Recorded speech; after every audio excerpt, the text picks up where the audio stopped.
Hi everybody, this is Judy at Judy in the Kitchen. Today I'm going to show you how to make my quinoa and veggie combo served over tomatoes. Alright, to show you our key ingredients here. Yes, it looks like a lot. I don't know that it really is all that much, but most of your time in this recipe is just going to be spent preparing your ingredients. We're going to start with a little bit of onion, and the recipe is going to be below in the description box. A little bit of garlic. This is 1 carrot, finely chopped. Remember, we're dealing with quinoa, so we want the ingredients to be in small pieces. This is fresh spinach. It was 2 big handfuls, just like that, finely chopped, and it's about 1 2/3 cups, somewhere in there. If you come up with 2 cups of spinach, that's fine. This is about 4 ounces of button mushrooms. It's actually 6 mushrooms that I've chopped up really finely. We have 1 cup of quinoa that has been rinsed and drained.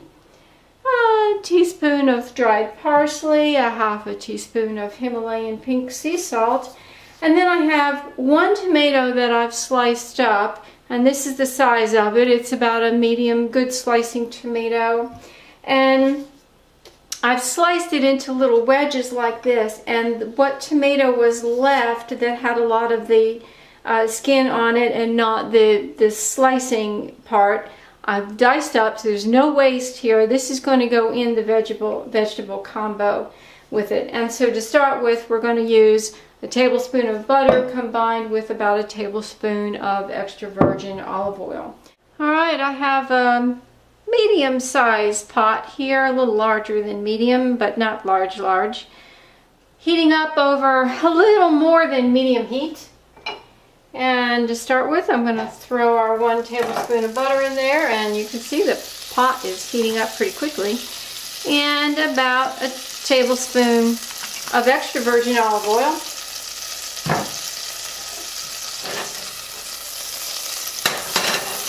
Alright, so I'm adding 1/4 cup of onion, and again, the recipe is in the description box below. And we're going to allow this to saute briefly, not really all that long, because everything's going to be cooked in 1 pot. This is a 1-pot dish, and this can be used as a side dish with all kinds of meals, or it can be a meal in itself, the way I'm going to serve it. You can have it your way, whatever that is.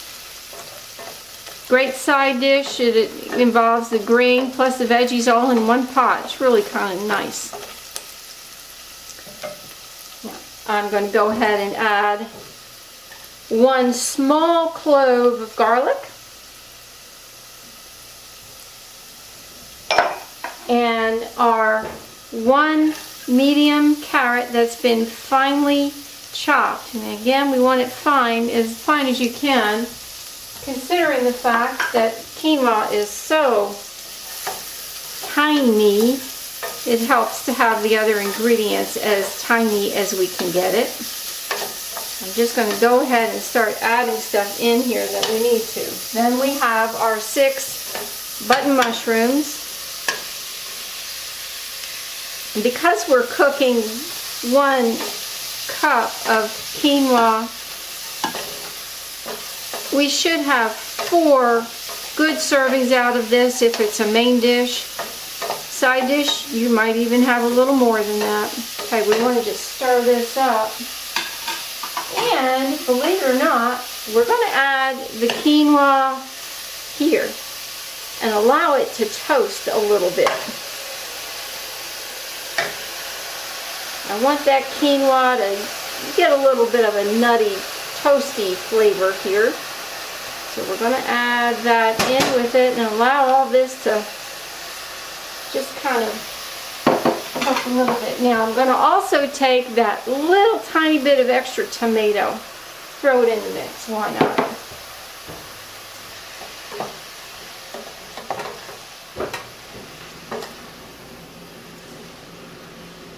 When it comes time to adding the water, the standard fare is 1 cup of quinoa to 2 cups of water. But because I have these extra vegetables in here, I'm going to use 2 cups of water plus 2 tablespoons of water. And that's about it, because you know I've also got this extra little bit of tomato in there, and that has moisture in it as well. Not a lot, but some. So I'm going to go ahead and throw in 1 teaspoon of dried parsley. Just going to get all this together. And that's half a teaspoon of the Himalayan pink salt. Now, the spinach is not going to go in there until toward the end. The spinach cooks up so fast, so easily. I don't want it to be cooked absolutely to death. So we're going to hold that until the end. And in just a little bit, we're going to add that water to this, bring it to a boil, then turn it way down to like a medium-low and allow it to simmer for 15 minutes, and then we'll take it from there. Okay, the moisture has been absorbed by everything down there, so I'm going to scrape this off. Don't want to lose any of that quinoa, tiny as it is. And we're going to add our 2 cups plus 2 tablespoons of water. I'm going to turn the heat up so I can get this to a boil. Make sure I get all that quinoa down into the water.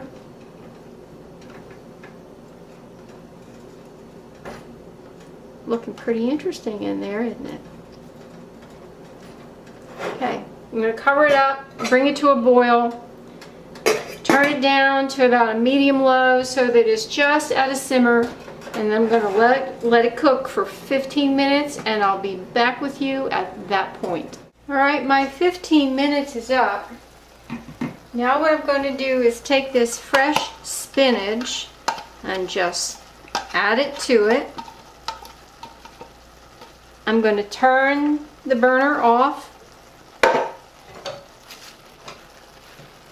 Most of the water is gone. I'm just going to kind of stir this in here a little bit. And then I'm going to put the lid back on, set the timer for another 5 minutes, and I'm going to remove this from the heat and just allow that to sit for 5 minutes, and I'm going to show you what we have when it's all done. Alright, the 5 minutes is up and this is good to go. I wanted you to see how I arranged the tomatoes on the plate. They're in like little pinwheels. We're going to have this for our supper tonight, and it's going to be a meal in itself. If you want to do it as a side dish, you could just perhaps do half like that and put the quinoa mixture on that, and then have your other foods on the plate along with it. But this is what we're going to do with that.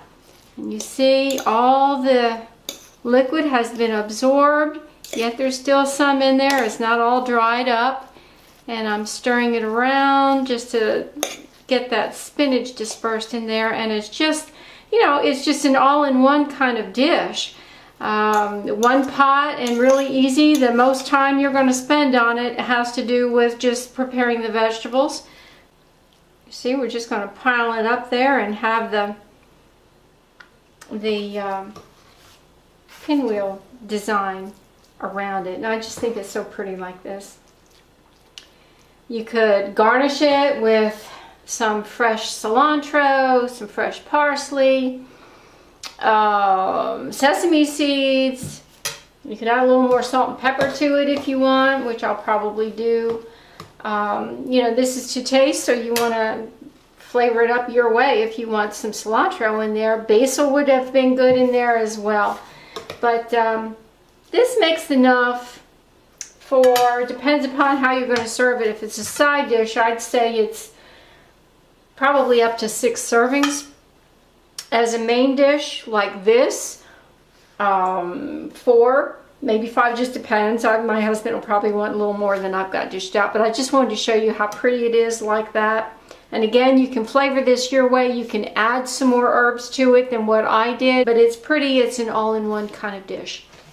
hope you give this a try sometime. You know, you can fix this and doctor it up your way. If you don't want mushrooms, you don't want spinach, use another green, another vegetable in there. Make it your way and doctor it up any way you want. This is a pretty dish and it goes well with so many things. This is Judi at Judi in the Kitchen. I hope this helps. Have a great day.